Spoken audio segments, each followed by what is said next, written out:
नमस्कार दोस्तों, D classes में आपका स्वागत है। आज हम रीजनिंग के प्रैक्टिस सेट देखेंगे। इसमें रीजनिंग के 20 इंपॉर्टेंट प्रश्न हैं। यदि आप एसएससी, रेलवे या किसी भी स्टेट एग्जाम की तैयारी कर रहे हैं तो ये प्रैक्टिस सेट आपके लिए काफ़ी इंपॉर्टेंट है, क्योंकि इस प्रैक्टिस सेट में जो प्रश्न दिए गए हैं उसी टाइप के प्रश्न आपके परीक्षा में पूछे जाएंगे।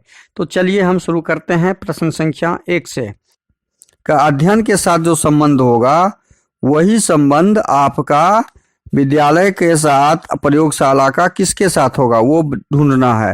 अब देखिए, विद्यालय का अध्ययन के साथ संबंध होता है कि विद्यालय में अध्ययन किया जाता है। विद्यालय में क्या किया जाता है? अध्ययन किया जाता है।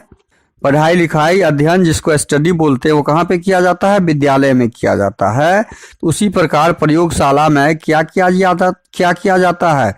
प्रयोगशाला में प्रार्थना नहीं किया जा सकता, हल नहीं करता है। प्रयोगशाला में आदमी खेला नहीं जाता, परीक्षण किया जाता है। तो प्रयोगशाला में हम लोग क्या करते हैं? परीक्षण करते हैं। तो ये हमारा आंसर हो जाएगा परीक्षण। आपका आंसर क्या हो जाएगा? परीक्षण, जो ऑप्शन 2 में दिया हुआ है। अगला प्रश्न है क्वेश्चन नंबर 2। दिए गए विकल्पों में से संबंधित अक्षरों को चुनिए। अब दिए गए विकल्प में से यहाँ पे प्रश्नवाचक चिन्ह के स्थान पे क्या आएगा उसे चुनना है। अब यहाँ पे दिया हुआ है कमांडर। कमांडर को क्या किया? COMMANDER को किसमें कन्वर्ट कर दिया? ये कमांडर को कन्वर्ट कर दिया है, सीधा क्रम को उलट दिया गया। सीधा क्या किया है? क्रम को उलट दिया। सी को लास्ट में कर दिया, उसके बाद ओ को कर दिया। तो सीधा क्रम उलट दीजिए। हम क्रम उलट के लिख दे रहे हैं। पहले आर हो जाएगा, उसके बाद ई हो जाएगा, उसके बाद डी हो जाएगा, एन हो जाएगा, ए हो जाएगा, एम हो जाएगा, एम हो जाएगा, ओ हो जाएगा और सी हो जाएगा। देखिए, इसके क्रम को उलट के इसमें कन्वर्ट किया गया है। उसी प्रकार हम इसको क्या करेंगे? क्रम को उलट देंगे। क्रम उलटकर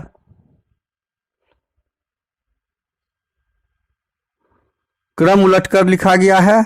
तो उसी प्रकार मैनेजमेंट का देखना है। MANAGEMENT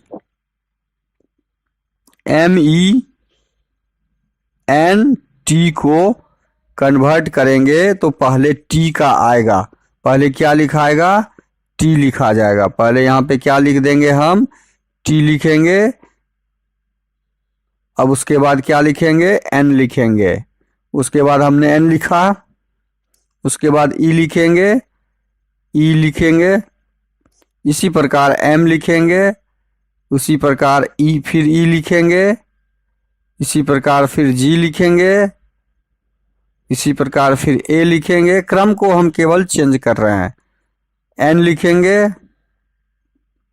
ए लिखेंगे और फिर एम लिख देंगे।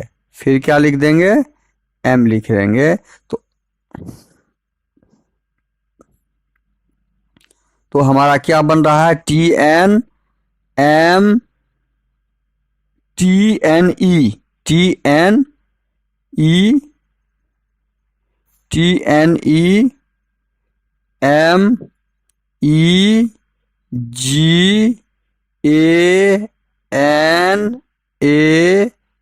MEGANAM। हमारा आंसर ये ऑप्शन किसमें दिख रहा है? TENMEGAMAGANAM, ये ऑप्शन 3 में दिख रहा है। तो क्वेश्चन नंबर 1 में दिख रहा है। तो क्वेश्चन नंबर 2 का ऑप्शन 1 सही होगा। अगला क्वेश्चन है क्वेश्चन नंबर 3।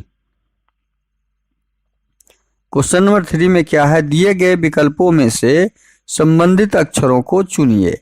अब जो दिया गया विकल्प है इसको संबंध स्थापित करते हुए हमें ऑप्शन ढूंढना है। संबंध कैसे स्थापित किया जाएगा? क्वेश्चन नंबर 3 में देखिए क्या है। क्वेश्चन नंबर 3 में है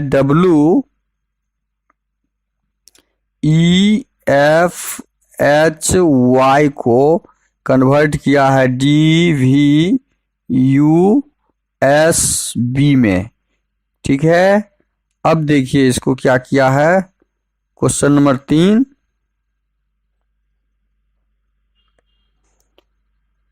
और क्वेश्चन नंबर SFCLD को का कन्वर्ट करके हमें आंसर ढूंढना है। अब इसमें क्या किया है, W को कन्वर्ट किया D में। देखिए W का उल्टा क्रम D होता है।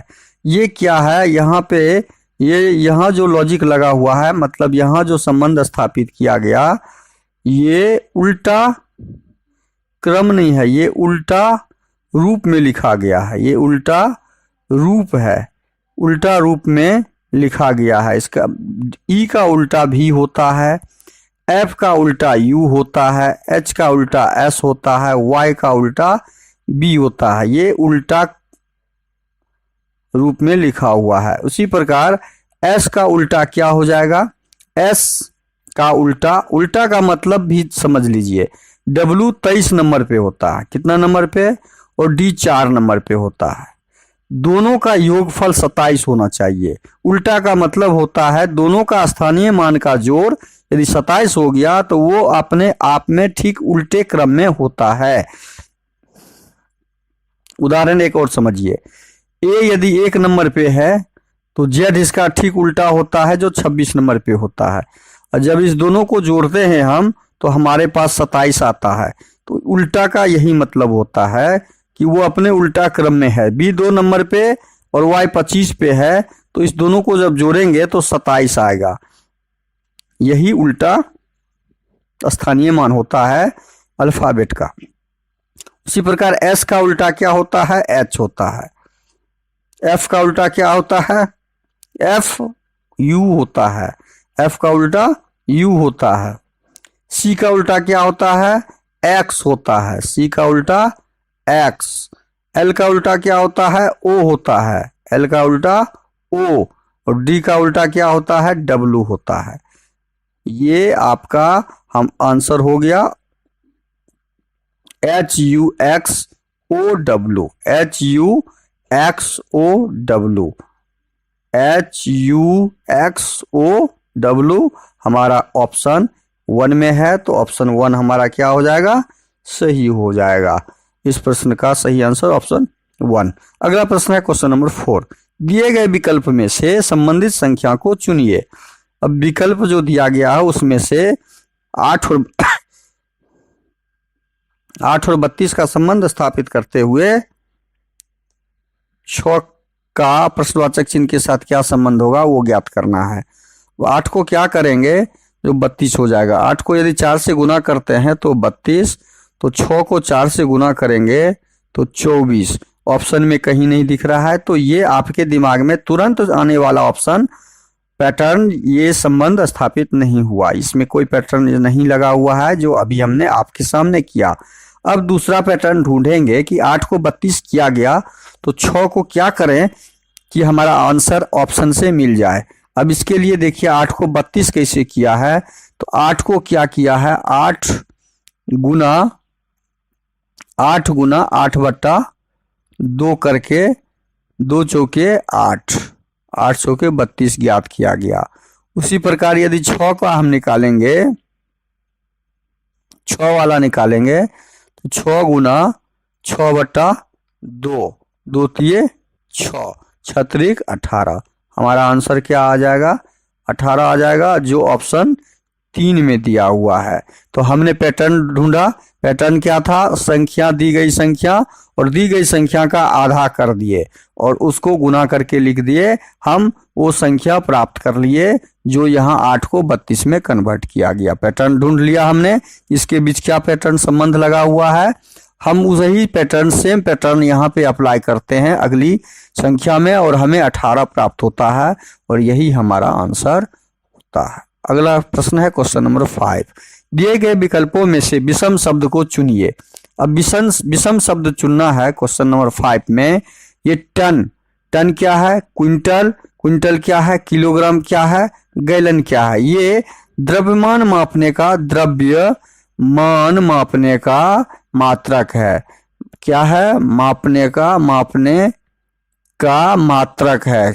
ये सब मात्रक है द्रव्यमान मापने का। क्विंटल भी वही है, किलोग्राम भी वही है, लेकिन गैलन क्या है? गैलन आयतन मापा जाता है। गैलन से आयतन मापा जाता है। गैलन से आयतन मापा जाता है। तो ये हमारे इस चारों में कौन सा भिन्न हो जाएगा? हमारा गैलन इस चारों में भिन्न है, तो सही आंसर हो जाएगा ऑप्शन 4। अगला प्रश्न है क्वेश्चन नंबर 6। दिए गए विकल्पों में से विषम अक्षरों को चुनिए। अब इसमें से विषम अक्षर कौन सा है? तो उसके लिए हम सबका पैटर्न लगाएंगे। एक्स क्वेश्चन नंबर 6 में देखिए पैटर्न क्या है। एक्स में से मतलब एक्स होता है 24 नंबर पर। देखिए एक्स टी डी, ये 24 नंबर, ये 20 नंबर और ये 4 नंबर। अब हम 24 को 20 घटाते हैं, 24 में से 20 घटाते हैं तो तीसरा प्राप्त हो जाता है। देखिए तीसरा प्राप्त हो गया। ये तो 1 का हुआ। दूसरा का देखिए टी एस ई, ये 20 नंबर, ये 19 नंबर, ये 5 नंबर। 20 में से 19 घटाएंगे तो 5 आ रहा है? नहीं। 20 में से 19 घटाएंगे तो 1 आ रहा है। इसका मतलब हमारा आंसर ऑप्शन 2। अच्छा 3 का भी चेक कर लेते हैं। 3 का चेक कर लीजिए। एम डी आई, एम कितना नंबर पे होता है?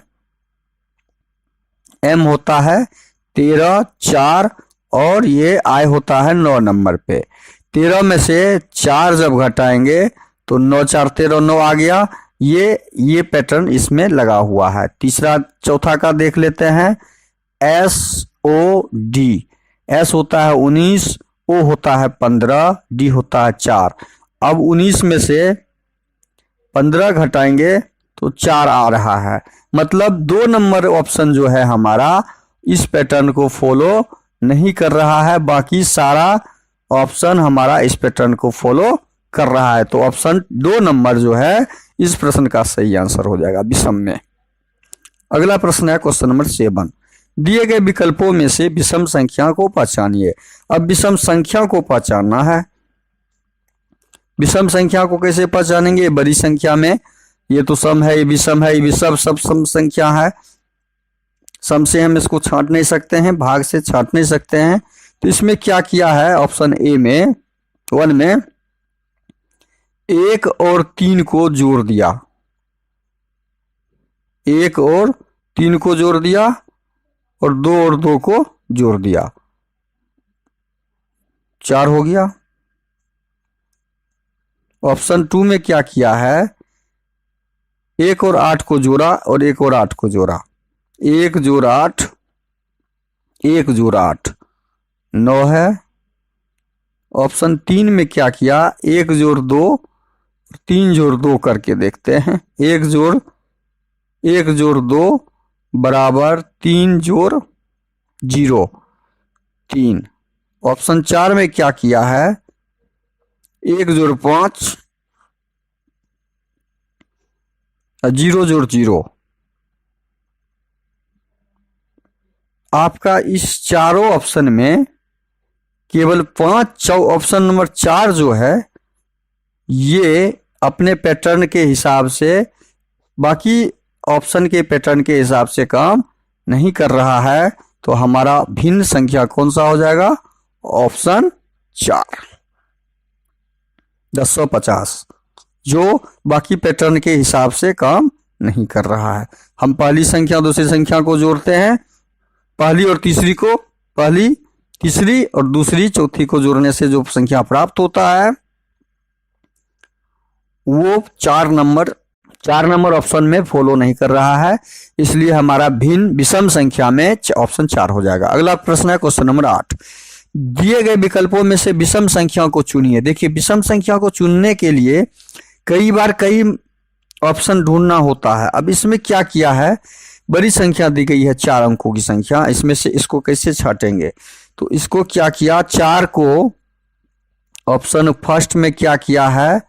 48 32 को 4 गुना 8 किया तो हमारा तीसरा ये बन गया। ये इस दोनों को गुना कर दिया तो ये संख्या प्राप्त हो गया। यही हुआ है। ऑप्शन 2 में भी वही होगा। 7 8 55 में यदि 7 8 को गुना कर दें, 7 गुना 8 तो क्या 7 8 8 7 56, यहाँ 55 हो रहा है। यहाँ पे 55 होना चाहिए जबकि 56 हो रहा है। तो हमारा भिन्न तो यहाँ पे ही ज्ञात हो गया, लेकिन बाकी ऑप्शन भी हमको चेक करना जरूरी है। ऑप्शन 3 देखिए, 67 42 में 6 और 7 को जब गुना करेंगे तो हमारा 42 आना चाहिए। 6 और 7 को गुना करते हैं तो 6 सत्ते 42 आ रहा है। ये आ गया। देखिए ये पैटर्न काम कर रहा है। चौथा ऑप्शन को देखिए, 57 में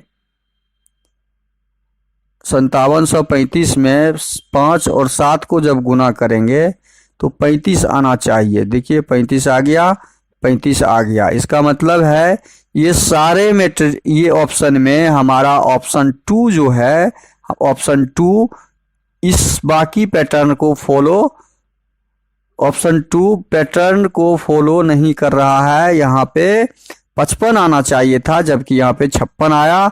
तो हमारा इस बाकी संख्याओं में ऑप्शन 2 भिन्न संख्या है और ऑप्शन 2 हमारा सही आंसर हो जाएगा। अगला प्रश्न है क्वेश्चन नंबर 9। क्वेश्चन नंबर 9 में क्या दिया है कि एक अनुक्रम दिया गया जिसमें से एक पद लुप्त है। एक पद लुप्त है, लुप्त पद यहाँ पर दिया गया है, इसको ज्ञात करना है। गामा किरणें, एक्स रेज, अल्ट्रावायलेट किरणें, और ऑप्शन से हमें ढूंढना है इंफ्रारेड किरणें। ऑप्शन से माइक्रोवेव नहीं होगा, माइक्रोवेव इसमें। रेडियो तरंग नहीं होगा, ये किरण है। किरण से संबंधित ध्वनि तरंगे, ये तरंग है, नहीं होगा ऑप्शन। तो बचा दृश्य प्रकाश। तो यहाँ पे ऑप्शन में दृश्य प्रकाश आपका सही आंसर हो जाएगा। अगला प्रश्न हो जाएगा क्वेश्चन नंबर 10। क्वेश्चन नंबर 10 में क्या है, एक अनुक्रम दिया गया है जिसमें से एक पद लुप्त है। लुप्त पद पे सही विकल्प से चयन करना है कि क्या आंसर आएगा। अब इसमें क्या है पैटर्न लगा हुआ, X T Y U B X G C और प्रश्नवाचक चिन्ह। अब देखिए यहाँ पे पैटर्न ढूंढना है। x से y में कन्वर्ट हुआ तो +1 हुआ, y से b में कन्वर्ट हुआ तो yz +y+1 हुआ, y से b में कन्वर्ट हुआ तो +3 हो गया, b से g में b 2 नंबर पे तो 3 के बाद 5 प्लस हो गया, यहाँ पे 5 2 7। तो उसी प्रकार देखिए यहाँ पे क्या क्रम लगा हुआ है। क्रम क्या लगा हुआ हमने ज्ञात किया कि एक विषम संख्या अभाज्य संख्या है। ये विषम संख्या 1 3 5 के बाद अगली विषम संख्या क्या आ जाएगा, 7 आ जाएगा। यहाँ पे +7 हो जाएगा और 7 में 7 जब जोड़ेंगे तो 14 होता है। और 14 नंबर पे क्या होता है, n होता है। 14 नंबर पे n होता है। तो प्रश्नवाचक चिन्ह की जगह पे क्या आ जाएगा, हमारा पहला लेटर n आ जाएगा। अब दूसरा में क्या संबंध है, दूसरा का संबंध भी देखते हैं। दूसरा में भी वही संबंध है, 20 से 22 हुआ, 20 से 21 हुआ तो +1 है, 21 से 24 हुआ +3 है, 24 से 29 हुआ तो +5 है।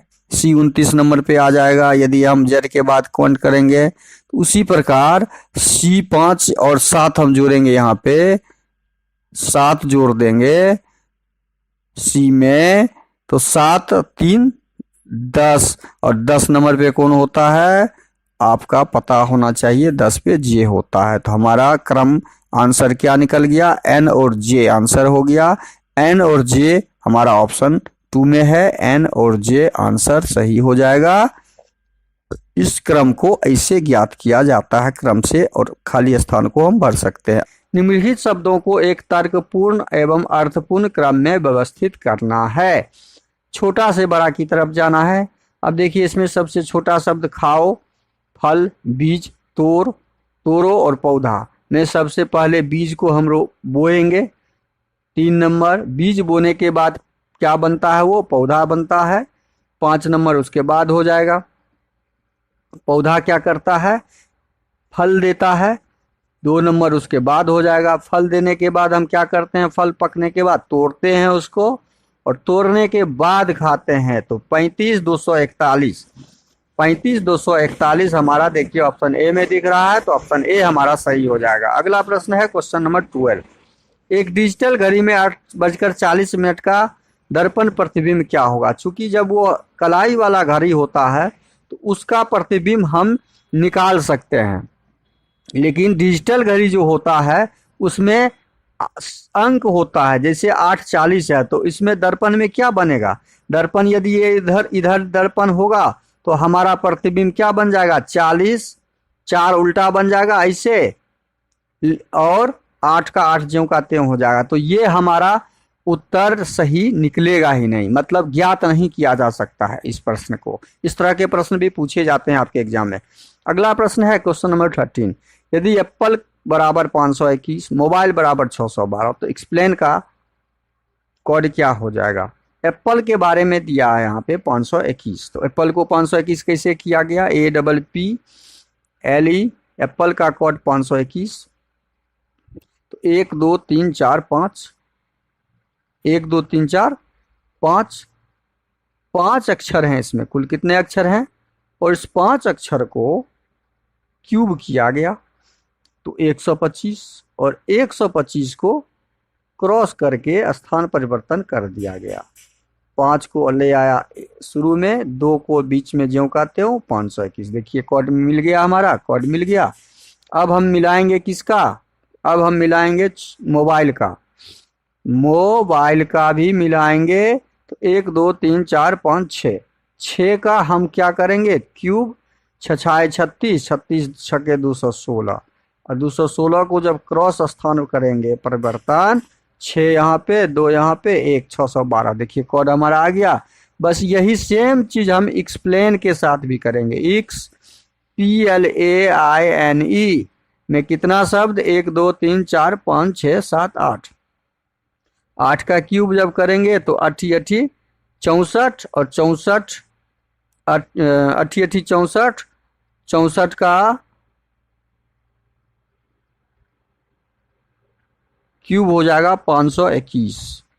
521 को जब क्रॉस करेंगे हम, 521 ने 64 का, हम जब 8 का क्यूब निकालिए, 8 8 64, 64 8 64, 8 800 के 32, 8 6 के 48, 512 हो जाएगा। कितना हो जाएगा, 512, 512 हो जाएगा। अब इसको जब क्रॉस करेंगे हम स्थान को तो 215 हो जाएगा। हमारा आंसर क्या आ गया, 215। आंसर ऑप्शन बी हो जाएगा। अगला प्रश्न है हमारा क्वेश्चन नंबर 14।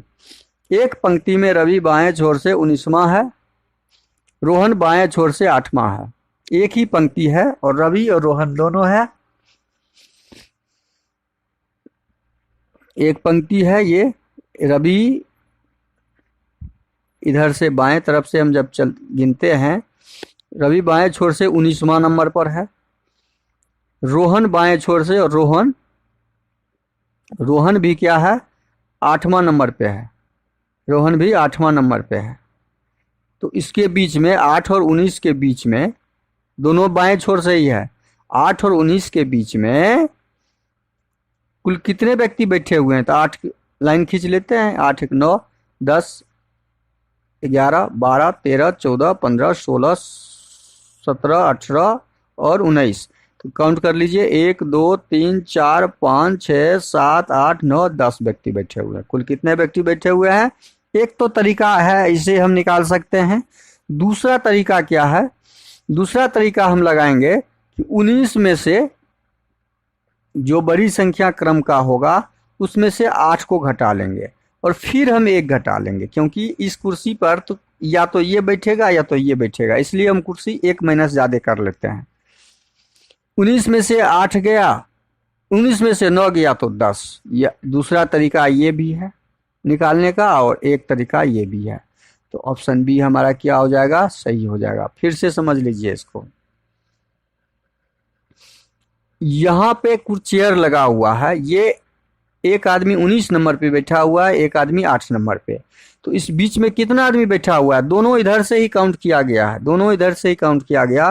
तो 8 के बाद 9, 10, 11, 12, 13, 14, 15, 16, 17, 18 और 19वां तो है ही बैठा हुआ। तो इस बीच में हम किसको काउंट करेंगे, इसी लाइन को ना। ये कुल 10 लाइन है, तो 10 कुर्सी और बीच में लगा हुआ है, 10 व्यक्ति और कोई बैठा हुआ है। तो वही आंसर हमें ढूंढना था। अगला प्रश्न है क्वेश्चन नंबर 15। नीचे दिए गए घन आकृति से कौन सा विकल्प दिखाई देगा, सही है।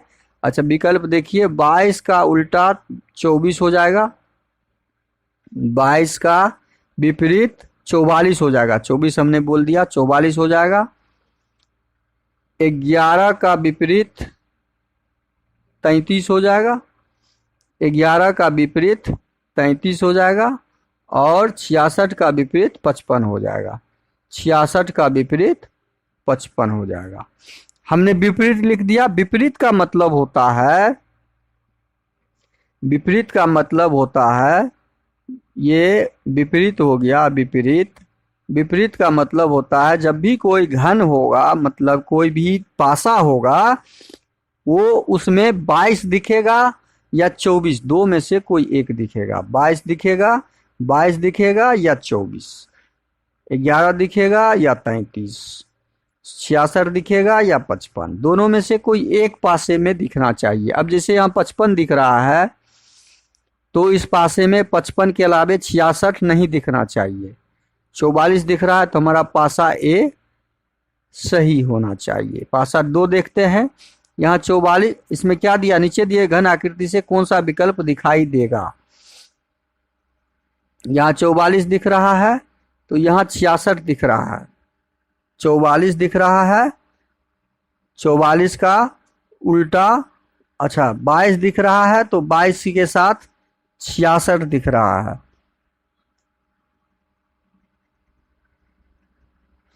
नीचे दिए गए घन आकृति से कौन सा विकल्प दिखाई देगा, कौन सा विकल्प दिखाई देगा। 22 दिख रहा है तो 44 दिख रहा है। देखिए आपका 22 यहाँ पे दिख रहा है, 22 है तो 44 नहीं दिखना चाहिए, 44 दिख रहा है, इसका मतलब ऑप्शन ए नहीं होगा।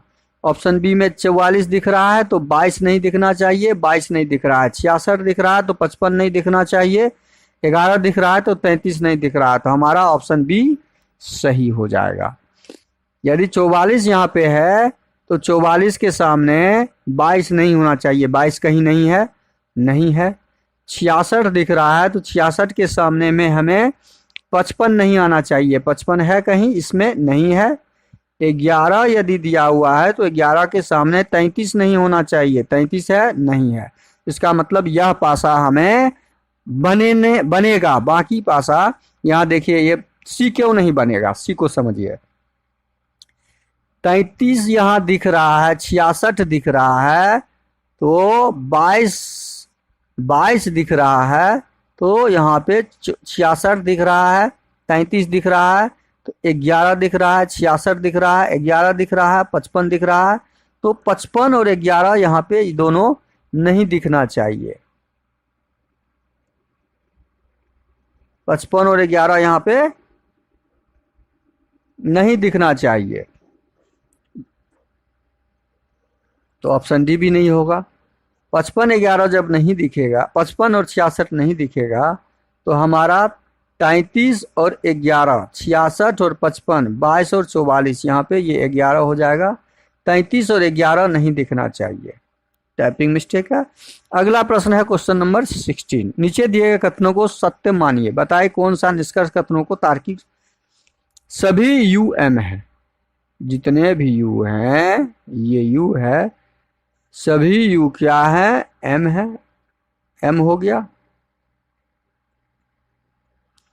कुछ जी एम है, एम का कुछ भाग जी है। हमने डायग्राम बना दिया। अब निष्कर्ष पढ़िए। कुछ जी यू है, कुछ जी यू, जी और यू के बीच में कोई संबंध ही नहीं है, तो कुछ कहाँ से होगा? कोई नहीं है, कोई नहीं है तो कुछ कहाँ से होगा? कोई है ही नहीं, तो ये हमारा निष्कर्ष कट गया। अब हमारा निष्कर्ष 2 देखेंगे। कुछ जी एम है, कुछ जी एम के बीच में है, देखिए कुछ भाग एम में है ना जी का, तो हमारा निष्कर्ष 2 सही है। तो निष्कर्ष 2 केवल अनुसरण करता है, ऑप्शन बी सही हो जाएगा। अगला प्रश्न है क्वेश्चन नंबर 17। नीचे दी गई आकृति में कितने वर्गों की संख्या है? अब यहाँ पे हम रो और कॉलम दोनों काउंट करेंगे। 1 2 3 4 5 6 7, 1 2 3। जब वर्गों में row does not equal to column हो, कॉलम के बराबर जब ना हो, तो हमारा कौन सा नियम लगता है? हमारा लास्ट से हम गुना करते जाएंगे। लास्ट में 7 है और 3 से गुना करेंगे, तो 7 और 3 को गुना कर दीजिए। 7 को 3 से गुना कीजिए तो 21 हो गया। 6 को 2 से गुना कर देंगे, 6 गुना 2, 6 दूनी 12 हो गया। 5 को 1 से गुना कर देंगे, 5 गुना 1 हो गया। बस इसको जोड़ लेंगे हम। 5 2 7, 1 8, 2 1 3, 38। हमारा आंसर क्या हो गया? जब रो और कॉलम बराबर ना हो तो हम वर्गों की संख्या कैसे ज्ञात करते हैं? हम अंत से वर्ग की संख्या को अंत से गुना करके हम उसका आंसर ढूंढते हैं, और यह हमारा ऑप्शन डी आंसर सही हो जाएगा। अगला प्रश्न है क्वेश्चन नंबर 18। नीचे दिए गए विकल्पों में से ए बी रेखा दर्पण चिन्ह, दर्पण प्रतिबिंब चयन करना है। ये डी यहाँ पे क्या हो जाएगा? उल्टा डी हो जाएगा। तो उल्टा डी वाला यहाँ पे कौन कौन है? शुरू में उल्टा डी होगा। यहाँ के है, ये ऑप्शन तो होगा ही नहीं। यहाँ उल्टा डी है, ये ऑप्शन भी नहीं होगा। के शुरू में दे दिया है, शुरू में यहाँ डी हो जाएगा। अब हम शुरू का के देखते हैं, तो अंत में लास्ट में के हो जाएगा हमारा, उल्टा के हो जाएगा ऐसे। अब अंत में यहाँ पे क्या दिया? ये तो खत्म, ये 2 ऑप्शन खत्म। यहाँ भी अंत में के और यहाँ भी अंत में के है। अब हम क्या मिलाएंगे? अब हम यहाँ पे एस मिलाएंगे, तो एस हमारा यहाँ सीधा है, तो यहाँ उल्टा हो जाएगा एस। एस कैसे होगा? ऐसे हो जाएगा। तो ये एस हमारा इस दोनों ऑप्शन में यहाँ पे उल्टा है और यहाँ सीधा एस दे दिया है, तो इसका मतलब ऑप्शन बी भी हमारा नहीं होगा। तो बचा हमारा ऑप्शन सी। हमारा ऑप्शन सी। हम बहुत कम समय में इस तरह के प्रश्न को हल कर सकते हैं। अगला प्रश्न है क्वेश्चन नंबर 19। उस विकल्प का चयन करें जो दी गई श्रृंखला में प्रश्नवाचक चिन्ह के स्थान पर आएगी। प्रश्नवाचक चिन्ह के स्थान पे क्या आएगी? यह तीर का निशान दिया हुआ है आपका इस दिशा में, मतलब इस दिशा से ये फिर नीचे की दिशा में, ये नीचे की दिशा में अगले में आ गया और फिर अगले में चला गया ये इस दिशा में। तो ये प्रश्नवाचक चिन्ह के दिशा में ये तीर चला जाएगा ऊपर की ओर। तीर गया ऊपर की ओर। अब तो ऊपर की ओर तो हम ले आए, वो भी मिडिल में रहेगा।